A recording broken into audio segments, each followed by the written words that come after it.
Hey, I'm Dr. Pilet, and today I want to talk about a topic that's near and dear to me. And I'm going to ask you to ask yourself a question. Is this my destiny, or am I in a dead end? Destiny or dead end? What comes to mind when you think about that? I can only tell you that when I work with you and I teach you, I ask you these simple questions. And that is, where are you going in life? Are you looking out the windshield of life as if there's prosperity and possibility, or are you stuck in the rearview mirror? You've heard me say you can't drive the car forward if you look in the rearview mirror. Now, what do I mean by that? Well, I don't know. I've got a bunch of guys here, all of different ages, all of different economics. But the truth is, everything you are today is rearward looking. Every experience that you had in life, whether it be 5 years old or 10 years old or 15 years old, has accumulated singly or in combination to get you to a belief system that develops your patterns of life. A belief system that develops your patterns of life. So when I ask you, who are you today? I'm going to tell you that every emotion you have inside of you is rearward looking. I hear people that say, I want to jump out of an airplane. How would they know what that's like? I'm not jumping. We have this vision of what I want, but then when we get to the window, the door turns out to be a big obstacle. I'm not doing it. I hear people every day that say, I want to get a degree. I want to be somebody more than I am, a lawyer, 1 degree in chemistry, 1 degree in biology. And yet when I ask them, what is it that you've said about yourself as tasks to get this done? I will tell you they are doing wishful thinking, and they truly have not set goals. That's the big difference. Goals are things you set about for yourself because you have a task list, a way to get there. Wishful thinking, it's that mirage. You know what's interesting about a mirage? You're in the desert. It's hot. All that heat that's coming up, that's stress. That's stress. Sometimes stress makes us crazy. We're so miserable where we are. We think we want to be somebody else, someplace else, and it don't exist. We get crazy. We're not possible. It's not possible to inventory where we are because of all this stress that tends to bring about some dysfunctional perception of the world around us. You know, years and years ago, this is World War II, there was an airplane called Lady Be Good. Lady Be Good had overflown its airport. Well, they didn't have inertial navigation like they do today. You know, there was a dust storm at this particular airport. There were claims that they heard the airplane fly over. Not until 30 years later, after World War II, when I was a kid, did they find that airplane. They found it in the middle of the desert. I believe it was Tunisia. And what had happened was they were so convinced they were heading in the right direction, they kept flying. And they flew further and further and further into the middle of the desert. And then after the plane crashed, somebody in the group had said, I know we're close, let's walk that way. And believe it or not, they found all the bodies of these airmen that were under the illusion that they knew where they were and they knew where they were going. The illusion that you know where you are and you know where you're going. And think about where I started this. That idea about you are the accumulation of all those events that have brought you to where you are today. Some very young, happened when you're a young child. Remember, a child has no control of the environment. You know, we hear, we see, but that environment is controlled by our parents, or those people that take care of us. Now, later in life, as we become more capable of taking control of our life, high school, graduating from high school, sometimes we don't realize that some of those events in school, some of those events through community, through family, they do continue to imprint us into a course of action, and that course of action is, in fact, a dead end. You know, so I often ask guys like you that come to hear me speak, ask yourself the question, are you in a rut? Are you in a rut? A rut is a small group, like a record or an LP, and it's on autoplay. You don't get out to get really easy. But some of us have gotten into such a deep rut, that there's nowhere to go. Deep rut would be, my finances are so terrible, I can't afford to go. I haven't done maintenance on my car in so long, it don't run. I don't have transportation. I got a drinking problem. We started off just having fun with friends a few months ago, maybe a few years ago. And now, because nobody understands me, I've lost my job. Reflectively, when I look in the mirror, I don't see me having a drinking problem. I see that I'm poorly understood. I just want to enjoy life. And because I'm poorly understood, when I ask you, what do you want to do? The mirage, all that stress. Oh, I just want to get my driver's license back. I just want to get a job better than where I am. See, we're limited from the true idea of that. Each of you in this room has a destiny. Each of you in this room have a destiny.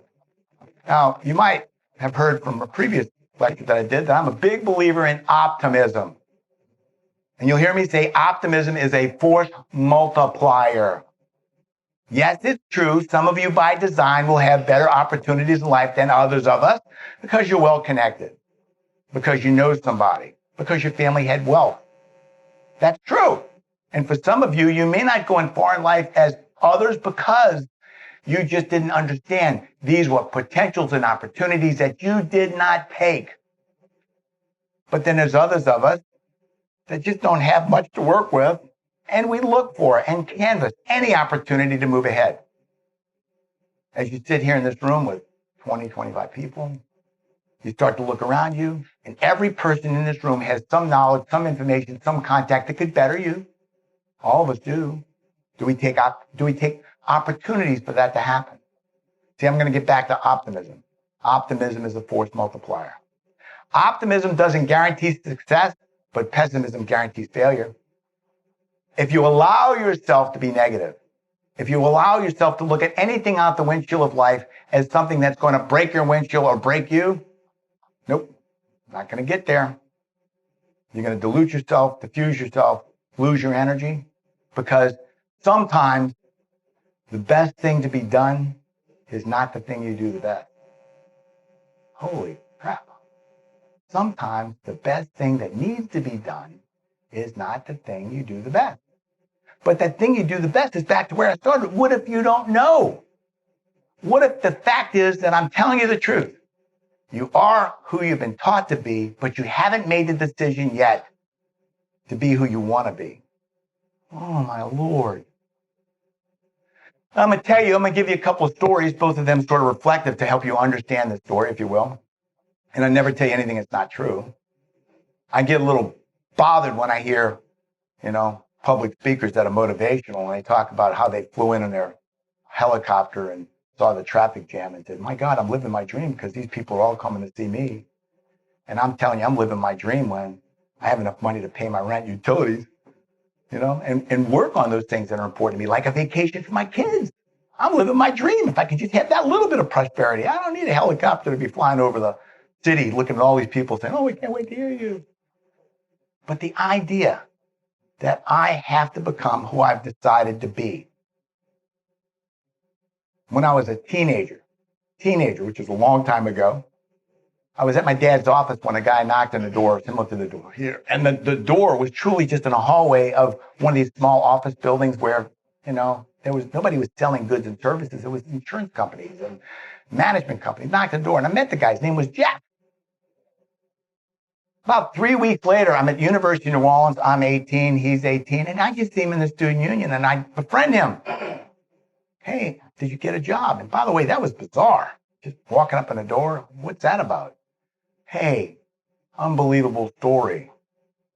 Him and his two brothers were put up for adoption because mom and dad both had substance problems. They were addicts. And because they were too old, none of them got adopted. He got out, and that was it. The Greyhound bus that dropped him off at the designated place that he had chosen. From that point on, with no family, it was all up to him. Interesting. Perception. Who you decided to be. He had a lot of time to think at 18 in a sheltered environment. When I get out of here, who have I decided to be? He also had a lot of time to look back reflectively at those things in his life that had impacted him in ways that, in fact, defined who he was. Remember? Parents, addicts. I remember Jeff because I got to know him really well. Went to his apartment. Couldn't believe the way he lived because, you know what? It was all good. He had a vision. Made it through college. Very successful businessman today. But here's the important thing. I would try to say, let's go to a fraternity party. I would say, let's try to go to a Christmas party or a New Year's party, anything like that. And he was so against even being in the presence of alcohol that he wouldn't go. Now I look back kind of humorously that I was always pushing him to do something like this, but then I didn't realize he had excluded the potential of a negative event because he was imprinted with the impact of alcohol in his life in the destructive way that it affected his mom and his dad.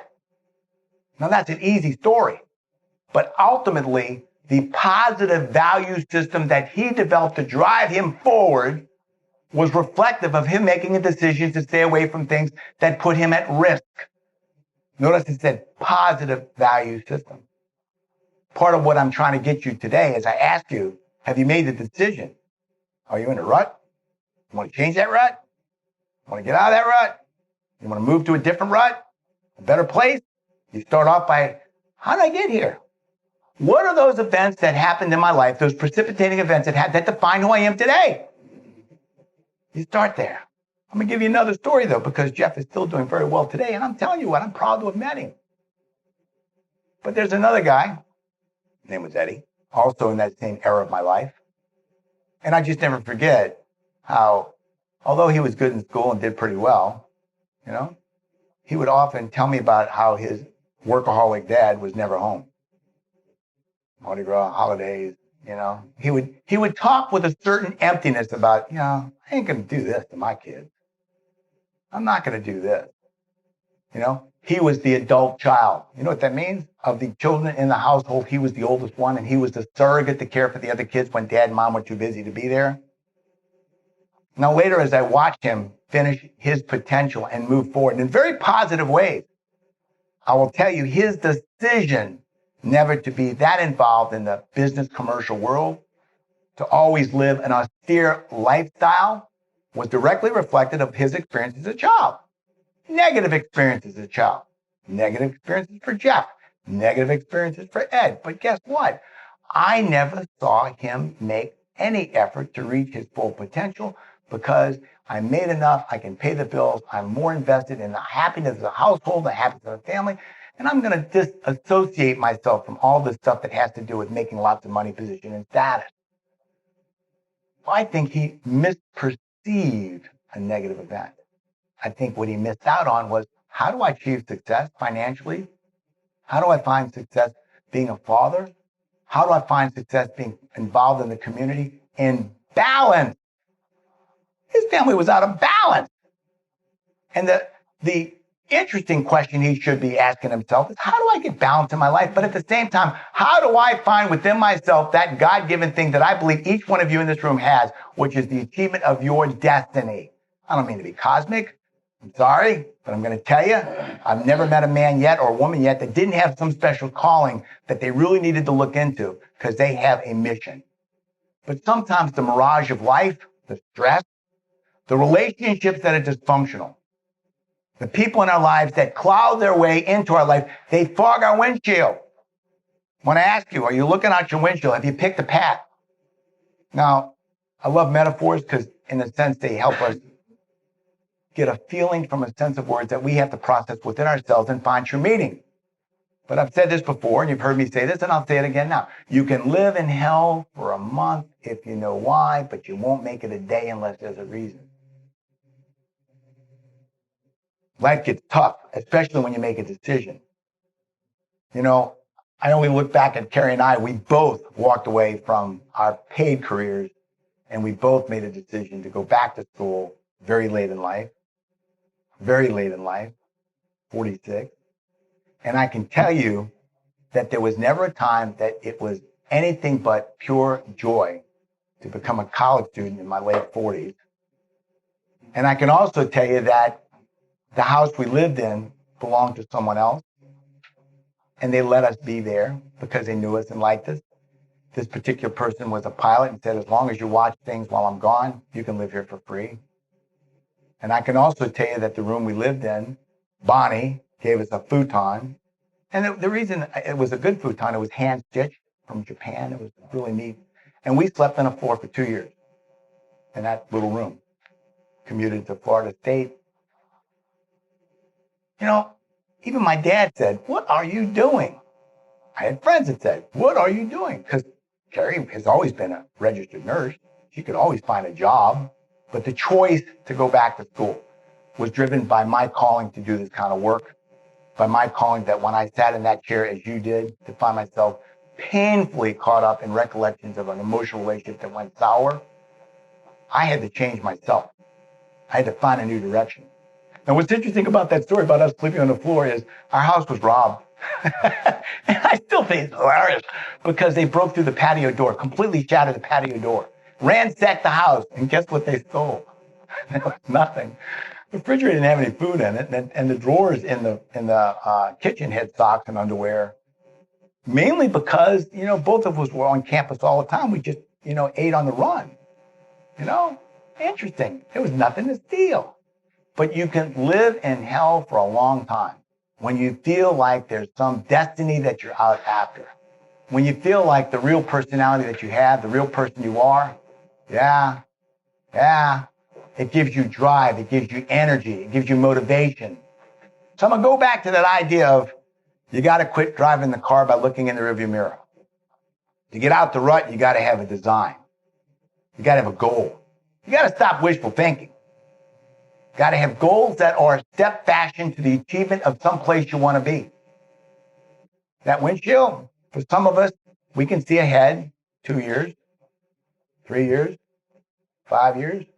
Some of us look out the windshield and it's so foggy we can't see 100 yards ahead. And the fog that's there is the complexity of life. It's the low-paying job that doesn't give you enough money to make choices. It's the children that you have young in life because, mistakes happen. A plus B equal AB. I got children.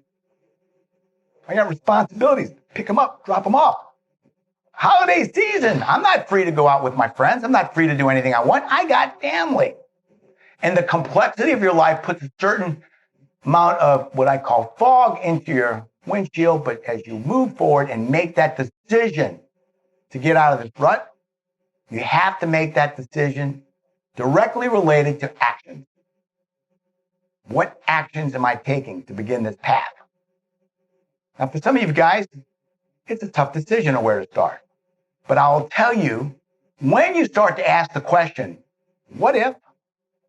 When you begin to ask that question, what if? Not what for. What for locks you in. It locks you into those people that go nowhere. And when you say what if, and you look out that windshield, and you see uncertainty, you got work to do.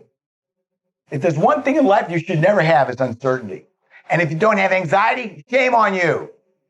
You know what anxiety is? Your internalized energy that I got to get moving.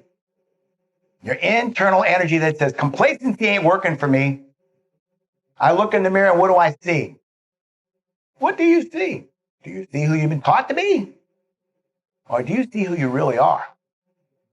See, those positive values that move you in a forward direction are directly related to how you see yourself in your future. And the belief system that if you truly have something that you're designed to be here for, it's going to happen because I completely believe there is a dimension outside the one we live in that affects the one we live in. I don't think it was a mistake that I met Jeff. I don't think it was a mistake that all of what happened to him later in life was because he looked back and saw that this was not his destiny. And I think he used that precipitative event to look forward to say, what is my value system as I move into the future?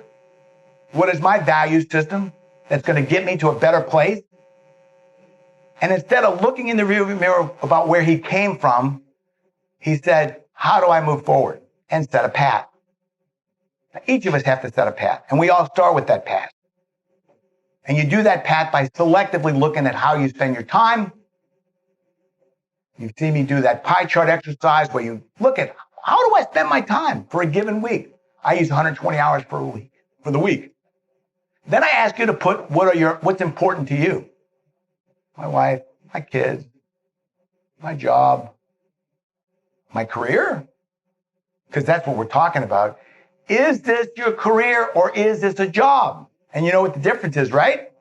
A job is what you do for money, and a career is what you do when it's your passion, your identity. It's interesting. I have a friend that lives down in Fort Lauderdale, and he works at his job so he can have enough money to live his passion. He's a musician. Isn't that interesting? Can you live in hell for a month if you know why, but you won't make it a day?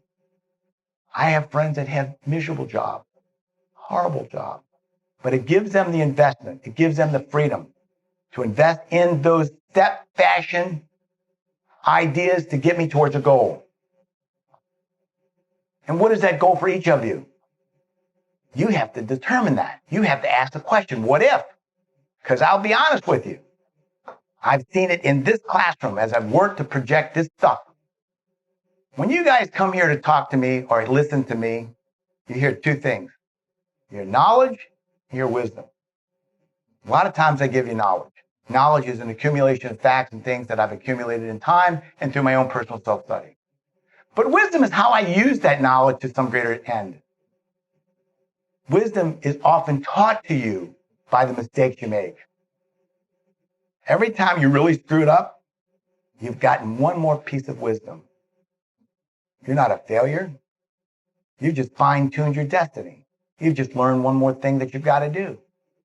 And so part of this idea today, as you look forward and you just make that decision, am I actually going to work on my destiny? Or am I okay because this is a dead end? Listen to everything I've said today. Try to apply it to yourself. It really does work, and it's worked for me. Those people that robbed my house, there was nothing to steal. I had let go of all material possessions so that I could direct myself to do the thing I wanted to do, which is to be able to do and to learn, to be open to prosperity. And to this day, I still meditate. And to this day, I'm always getting myself to that place where the mirage is not there. I may be in the desert, but I ain't lost. See, that's the key. It may be a tough time. I ain't lost. I know exactly where I am. I have the supplies I need, and I'm going to make it to the distant end. And that's what you do when you make that decision. Do me a favor. I'm going to have another video up there shortly on goal setting. That's the one I'd like you to hear next, if you will. I hope you enjoyed this topic. I'm Dr. Pilet.